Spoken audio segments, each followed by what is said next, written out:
Alors bonjour à vous, je m'appelle Alain Balestan et donc avec une bande d'amis pas mal issus de Paris 13, de l'université de Villetaneuse, on se réunissait régulièrement dans les sous-sols de la Sorbonne pour se faire des analyses politiques et pour se dire à un moment donné qu'il y avait l'espace pour construire un mouvement de jeunes en France. Comme ça pouvait exister, d'ailleurs on avait l'exemple en Angleterre. Et un jour, lors de nos réunions du dimanche matin dans les sous-sols de la Sorbonne, Rocky, un des nôtres, a trouvé à la fois le slogan « Touche pas à mon pote » et à la fois la main.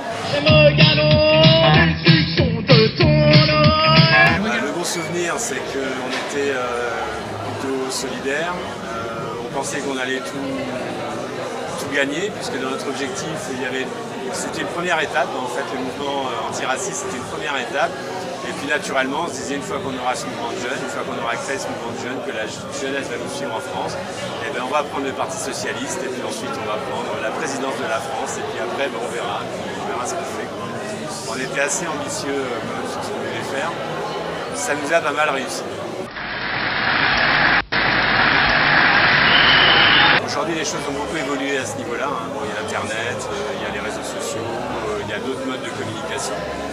Donc on n'est plus obligé de se réunir le dimanche matin à 9h dans les sous-sols de la Sorbonne. On a d'autres moyens de communication. Et voilà, donc je pense qu'aujourd'hui, moi j'ai assez confiance dans la jeunesse, mais je pense qu'il faut par contre effectivement arriver à trouver les moyens de s'organiser. Et ça ne passe pas forcément par les mêmes supports que dans les années 80.